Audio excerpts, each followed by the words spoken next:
Bonjour. Est-il possible de perdre tout sur terre, strictement tout, et de pourtant tout transfigurer en joie, en espérance? Je dirais de ne pas s'écrouler complètement. Je me rappelle par exemple un cas qui m'avait frappé. Il y a quelques années, une jeune femme, l'enfant unique d'un couple, Élodie Kulik, avait été assassinée cruellement. C'était la plus jeune banquière de France à cette époque-là. Et sa maman, qui était pourtant chrétienne, qui allait à la messe, s'était écroulée. Elle avait tout perdu. Elle avait fait par la suite une tentative de suicide qu'elle avait ratée, du moins à moitié, puisqu'elle s'était tombée dans le coma et qu'elle ne s'était jamais relevée avant de mourir quelques années plus tard, toujours dans le coma. On le voit, elle avait perdu son trésor, sa fille, et rien du tout ne pouvait lui donner un espoir pour vivre de nouveau sur la terre.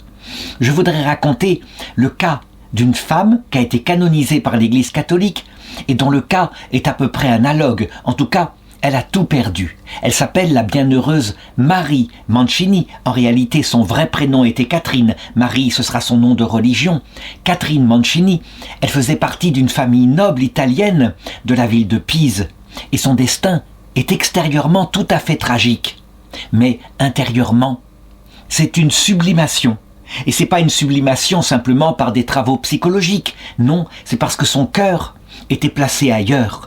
Et que donc, en fait, si elle pouvait parler, elle dirait « Mais je n'ai rien perdu par tous les malheurs qui ont été permis par le ciel. » Je sais que la façon dont je vais raconter sa vie va peut-être surprendre quelqu'un qui diront « Mais tout de même, c'est un peu illusoire. On dirait que Marie Mancini n'a pas de sensibilité humaine alors. » Bien au contraire, elle a souffert le martyre. Et comme l'avait dit la Sainte Vierge à Bernadette à Lourdes, au milieu du XIXe siècle, « Je ne te promets pas de te rendre heureuse en ce monde, mais dans l'autre. » Dans la mesure où quelqu'un à qui il arrive des malheurs sait que cette vie n'est de toute façon que passagère, que la vraie vie arrive dans l'autre monde et que tout ce qu'on désirait, qu'on a perdu, nous est rendu, alors dans ce cas-là, on peut comprendre pourquoi la croix de Jésus, quand elle tombe sur nous, elle peut être légère. Catherine Mancini est donc née en 1355 et ce qui est curieux, c'est qu'elle est morte en 1431, la même année que Sainte Jeanne d'Arc en France avait été brûlée vive. Jeanne d'Arc, c'est aussi un destin à peu près analogue. Elle aussi, elle perd tout.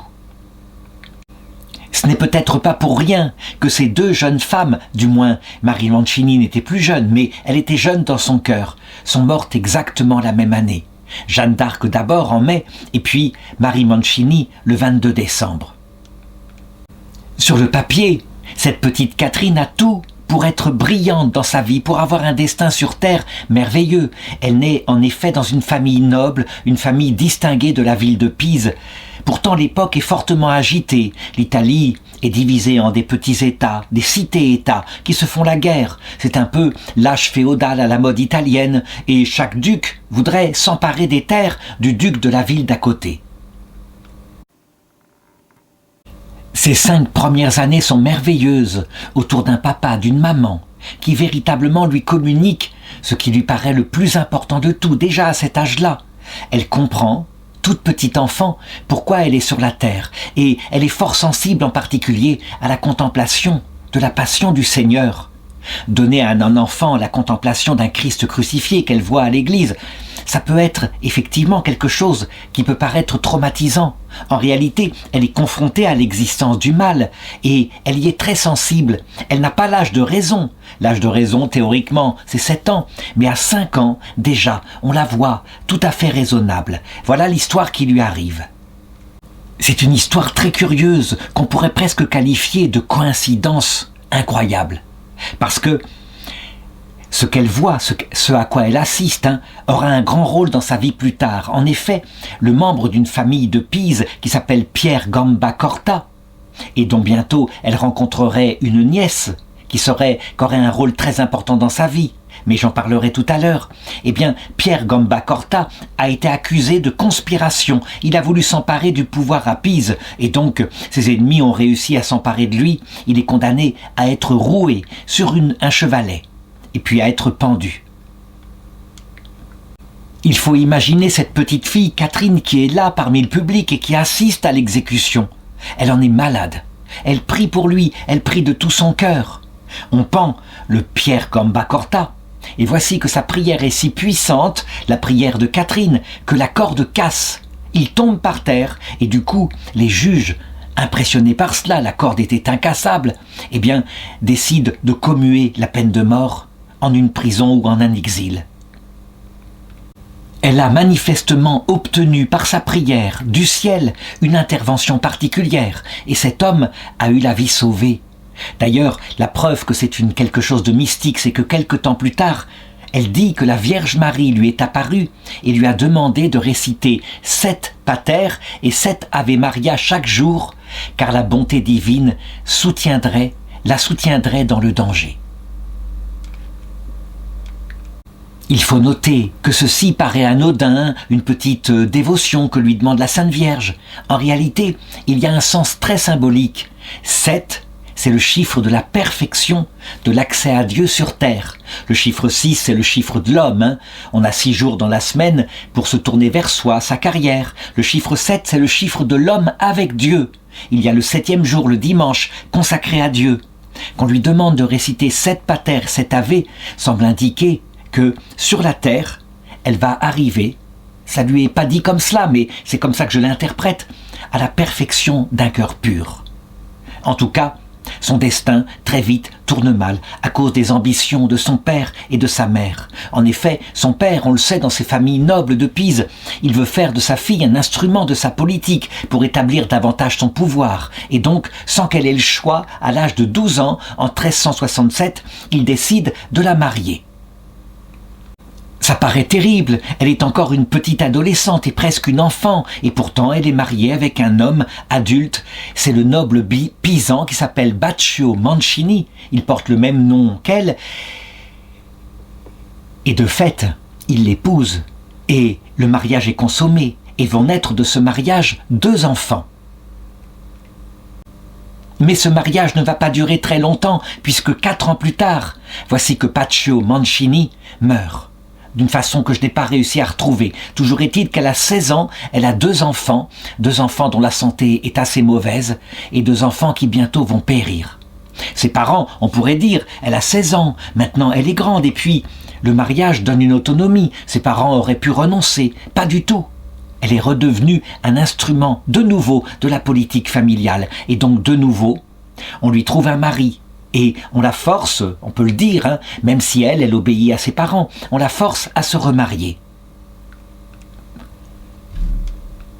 Cette fois, l'homme s'appelle Guglielmo Spezzalaste, et de fait, sans doute parce qu'elle est belle, parce qu'elle est jeune, eh bien, le mariage de nouveau est consommé, mais véritablement cette fois, de manière incroyable, puisque dans les 8 années que va durer le mariage, avant la mort de ce 2e mari, il lui naît 6 enfants. Pour sa part, à cette époque-là, si on regarde son destin, on voit qu'elle le fait finalement avec joie. Elle accepte là où on l'a mis. Elle prend cela comme la volonté de Dieu. Et donc elle se montre une bonne épouse, une bonne mère. Elle s'occupe de ses enfants. Elle leur communique la foi profonde qui est dans son cœur. Et puis, parce que son mari lui donne une certaine liberté et un certain revenu, eh bien elle s'occupe de cela pour visiter les pauvres, en particulier dans la ville de Pise. Elle est aussi très proche, au plan de la pratique religieuse, des dominicaines, un couvent de dominicaines de la ville de Pise.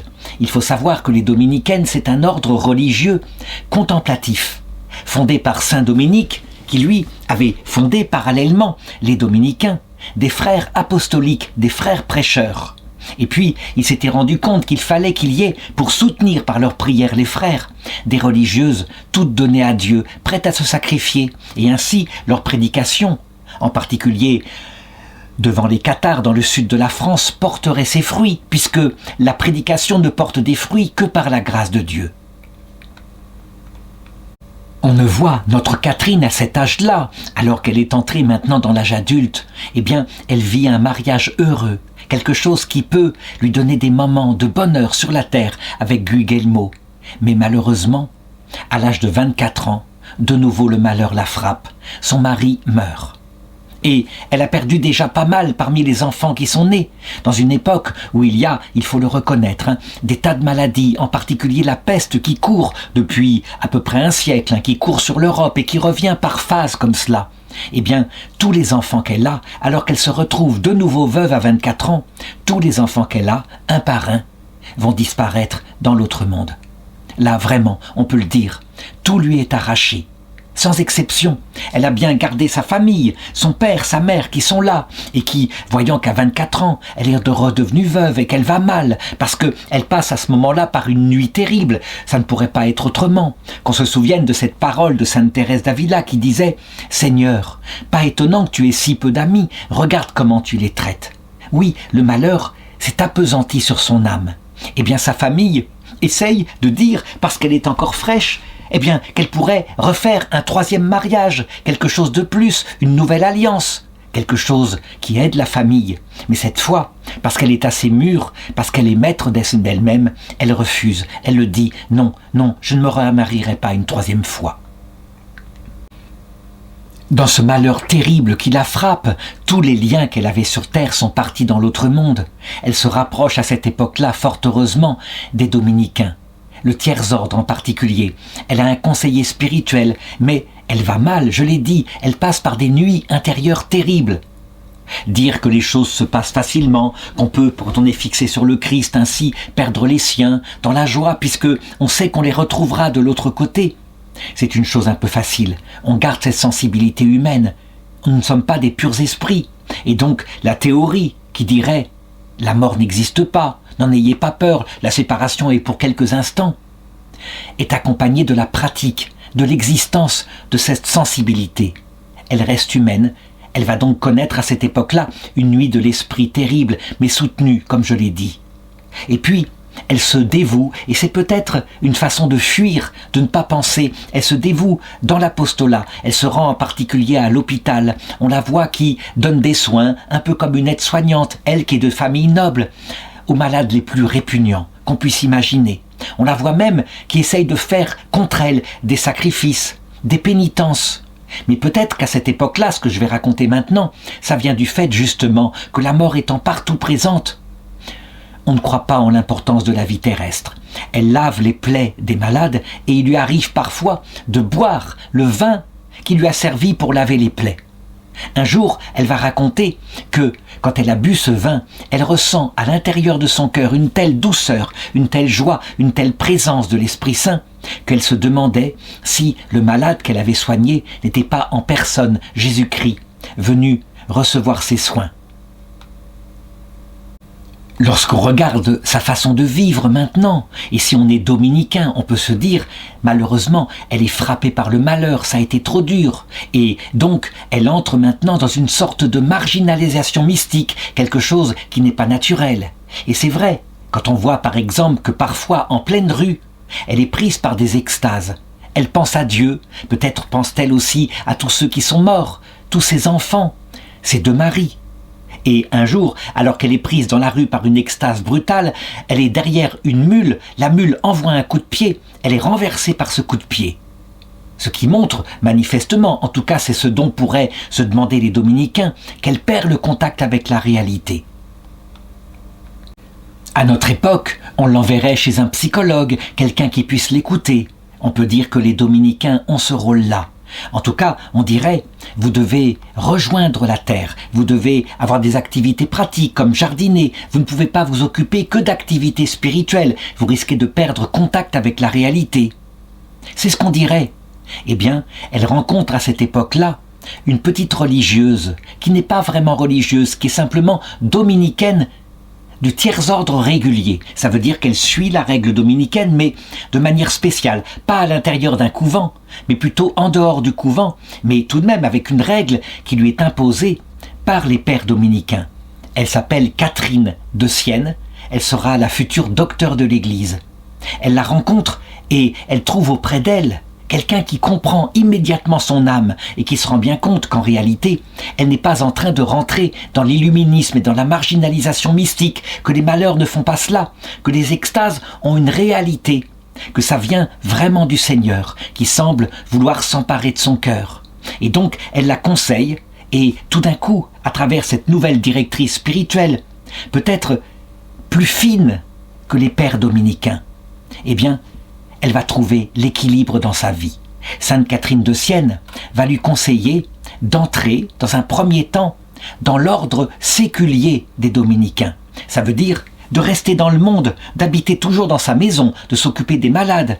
Elle reste dans le monde. Elle a une règle particulière avec un certain nombre d'oraisons, avec la pratique des sacrements, mais elle n'entre pas dans un couvent.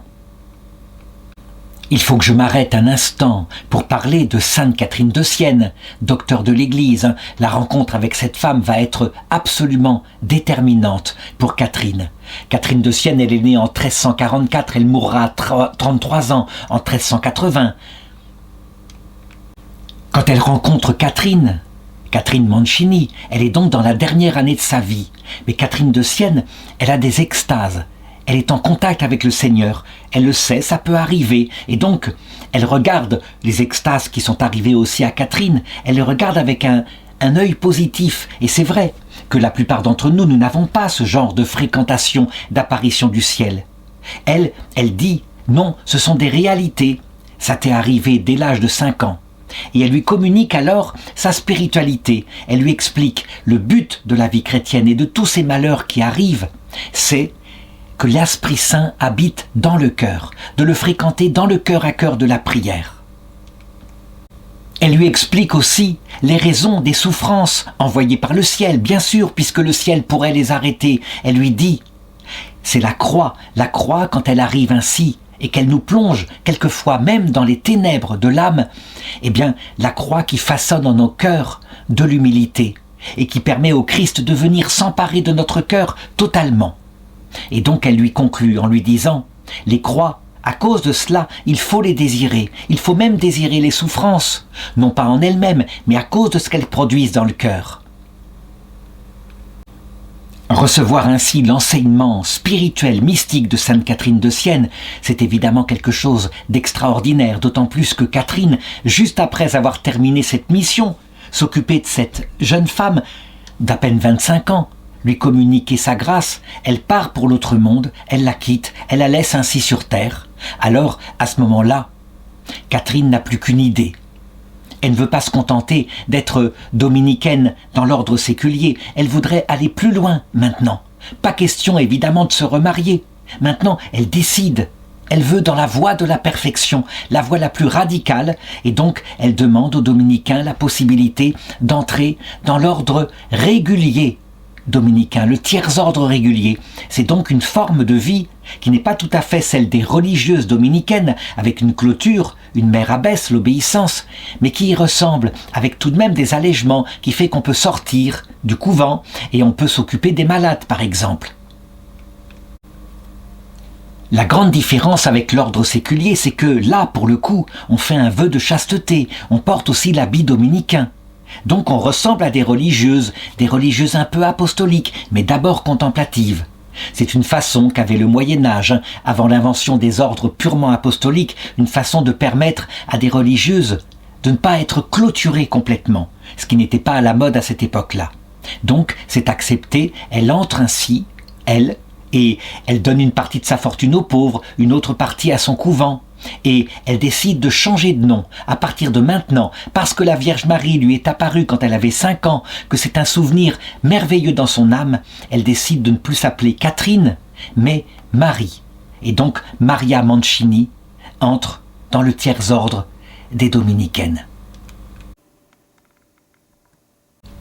Il faut imaginer l'état d'âme qu'elle a, c'est une grande joie. Et finalement, cette vocation, elle l'attendait depuis son enfance, et jamais elle ne se serait mariée d'elle-même si ses parents ne lui avaient indiqué cette voie. Et donc, au début, c'est un rêve, c'est une merveille. Elle assiste aux offices, elle vit dans la règle. Mais très vite, au bout de quelques temps, quelques mois à peine, elle se rend compte maintenant de la réalité de ce qu'est ce couvent de tertiaire dominicaine. La réalité, c'est que ce couvent, en réalité, ne suit plus du tout la règle. Les religieuses, qui ne sont pas en clôture, je l'ai dit, qui peuvent recevoir au parloir énormément, qui ont donc un apostolat, elles sont des dominicaines après tout. Les religieuses en ont profité peu à peu pour transformer leur vie en une sorte de salon un peu mondain, et les gens de la ville de Pise viennent les rencontrer. Et ça permet évidemment d'échapper à la règle du silence. Elles se rendent compte que, au prétexte d'apostolat, peu à peu, en tirant le fil, on a réussi, beaucoup de sœurs ont réussi ainsi à avoir une vie tout à fait mondaine. Ça, c'est quelque chose qu'il faut considérer. Les couvents, mais je dirais même l'Église en elle-même, elle est faite d'humains. Il y a l'esprit qui monte vers le ciel, qui a soif de Dieu, et on peut penser que ces religieuses, c'est leur vocation. Mais il y a la chair. Et la chair, elle, eh bien, elle a soif de confort, de tranquillité, elle aime bien la paresse. Et cette chair nous attire vers le bas. Voilà pourquoi, expérimenter les moines du désert en Égypte au IVe siècle avaient dit « Il faut toujours accompagner la vie mystique, la prière, la charité envers le prochain, de sacrifices terribles sur son corps. » Parce qu'on pourrait très bien, si on n'y prend pas garde, peu à peu, insensiblement, lentement, être entraîné par sa chair, par les instincts de sa chair, vers une vie très paisible, une installation sur terre. Et Marie Mancini constate que la plupart des religieuses de son couvent, la mère abbesse en premier, sont ainsi. En fait, elles vivent dans le monde. On pourrait les prendre pour des nobles des nobles mondaines. Pour sa part, elle aurait pu se laisser entraîner par cela. Après tout, on voulait la rencontrer. Elle était encore très jeune, très belle, et donc discuter avec elle des nobles seigneurs, peut-être du secteur. Mais elle décide de ne pas suivre cela. Elle lit avec intensité la règle. Elle regarde ce qui est exigé chez les tertiaires dominicaines régulières, et elle se fie à la règle. Il y a parmi les sœurs, la plupart d'entre elles, certaines qui sont plutôt des petits agneaux du troupeau, qui ont tendance à suivre la mère abbesse, donc qui jusqu'ici se laissaient aller un peu à cette tiédeur et pratiquaient la même chose que les autres, passaient des heures dans les parloirs à recevoir des jeunes hommes. Il y a parmi les jeunes agnelles, certaines qui, en voyant la ferveur, les sacrifices, les veilles de Marie Mancini, décident que c'est elle qui a raison, que c'est elle qu'il faut suivre, que c'est elle qui donne la bonne direction. Et donc, un certain nombre de jeunes sœurs vont se mettre à son école. Elles se supportent l'une l'autre, elles cèdent à garder la même ferveur, et secrètement parfois, eh bien, on les voit, qui veillent, qui prient, qui se sacrifient, sans culpabiliser les sœurs plus âgées, qui, elles, évidemment, regardent cela un peu comme un mouvement de la jeunesse pas encore expérimentée, et qui ne sont pas prêts à les suivre. C'est à cette période-là qu'elle va rencontrer une jeune fille extraordinaire qui elle aussi sera plus tard béatifiée par l'Église catholique et qui est la nièce de Pierre Gamba Corti, dont je parlais tout à l'heure, qu'elle avait sauvé à l'âge de 5 ans de la pendaison. Elle s'appelle Claire Gamba Corti et c'est une femme qui a un destin à peu près analogue au sien. Elle est un peu plus jeune, elle est née en 1362. Elle aussi, faisant partie d'une famille noble italienne, elle a été mariée de force par son père. Elle aussi, elle a connu le veuvage à l'âge de 15 ans, peut-être là, eh bien par une mort au combat, ça pouvait arriver. Souvent les hommes étaient là qui regardaient d'abord leur honneur et qui se battaient en duel. Toujours est-il que Pierre Gamba Corti décide, sans doute parce qu'il est passé lui aussi près de la mort à un moment donné, il décide, quand il voit eh bien, cette nièce qui ne veut pas se remarier, il décide de mettre sa fortune, lui qui est prince, à son service. Et même, éventuellement, après qu'elle soit rentrée dans le couvent des tertiaires dominicaines, et même de lui fonder, de mettre des ouvriers pour lui fonder un couvent où elle pourrait se retirer, dont elle pourrait être la supérieure. En tout cas, à cette époque-là, le couvent n'est pas encore construit. Et on peut le dire, Maria Mancini rencontre Chiara Gamba Corti. Immédiatement, leur amitié spirituelle est intense. Elles se comprennent parfaitement. Elles sont dans la même perspective. La ferveur totale. Elles veulent chercher le Seigneur. Elles veulent sacrifier leur chair pour prier pour les pauvres pécheurs. Immédiatement, leur influence est immense sur le couvent, d'autant plus que toutes les deux sont de familles nobles. Donc, les autres sœurs ont tendance tout de même à respecter un peu leur autorité. Et incroyablement, parce qu'elles sont maintenant plusieurs, ça marche. Je dirais que la sainteté, la recherche de la sainteté est communicative. On voit le petit couvent où elle est entrée, ce couvent modeste, qui réforme ses mœurs. La mère abbesse qui, comme tirée par les petites novices qui sont là, des très jeunes filles, qui décident de remettre un peu de rigueur dans la règle, peut-être de passer moins de temps au parloir, plus de temps dans les sacrifices, de réinstaurer l'adoration du Saint-Sacrement.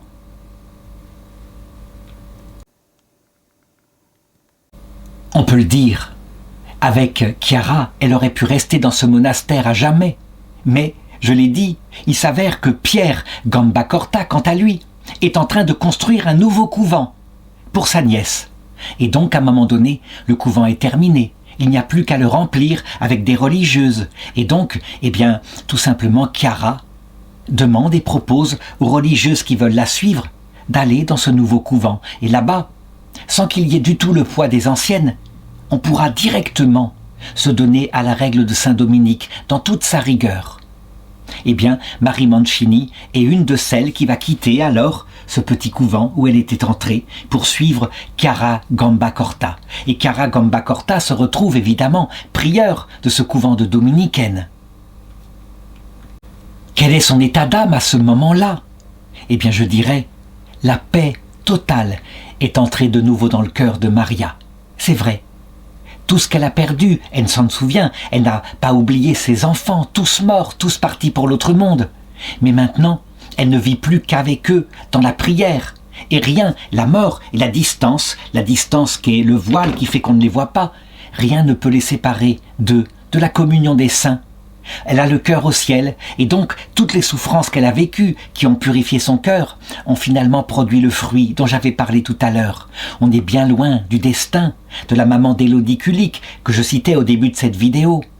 Qu'est-ce qui manquait à la maman d'Élodie Kulik ? En fait, la certitude qu'elle reverrait sa fille et la capacité dès maintenant de la fréquenter dans le cœur à cœur de la prière, de vivre avec l'autre monde. Maria Mancini, quant à elle, évidemment, dans un XVe siècle profondément religieux, elle n'a pas perdu cette manière de faire. Pendant 10 années, sous la direction de Chiara Gambacorta, le monastère va être un lieu de ferveur dans la ville de Pise, que tout le monde doit considérer comme tel. La règle y est parfaitement suivie. La charité est aussi accordée aux gens, il y a des parloirs, mais pas n'importe comment, pour des entretiens spirituels, certainement pas pour passer le temps. On se sacrifie, on veille, on prie pour la ville. Et, on peut le dire, Pietro Gambacorta, qui a fondé ce monastère, pour sa nièce Chiara, certains disent qu'elle était sa fille, Pietro, on peut le dire, qui a été sauvé de la pendaison de cette façon-là, Pietro a réussi son destin. Après 10 années, sous la direction de Chiara part pour l'autre monde, c'est son tour. Et donc, à ce moment-là, les sœurs se réunissent en chapitre et décident d'élire Marie pour être leur nouvelle prieure. Elle va garder ce rôle pendant 10 ans jusqu'à sa mort, très âgée, en 1431, à l'âge de 76 ans, tandis que la guerre de 100 ans, est au cœur et brûle la France, tandis qu'en Italie, il y a toujours ces guerres intestines entre les cités. Sa manière de gérer le couvent est extraordinaire, et dans la ligne de Chiara. Ça veut dire, je le dirais, une autorité très forte pour maintenir la règle et la ferveur, accompagnée d'une grande miséricorde, d'une grande douceur, une capacité à donner des autorisations, quand par exemple une sœur plus âgée ne peut pas suivre le rythme, ou une sœur plus jeune n'arrive pas à se lever la nuit. Bref, l'autorité, pour bien stimuler, il faut que toutes les agnelles de son troupeau arrivent au ciel, et la douceur. Elle meurt très âgée, je l'ai dit, en odeur de sainteté. Plus tard, on ouvrira son cercueil. Le temps va passer, le souvenir de Maria ne va pas être oublié. Il y aura un bombardement pendant la Seconde Guerre mondiale qui détruira le couvent où est son corps et où est aussi le corps de la bienheureuse Chiara. Elles sont ensemble, elles sont enterrées l'une à côté de l'autre.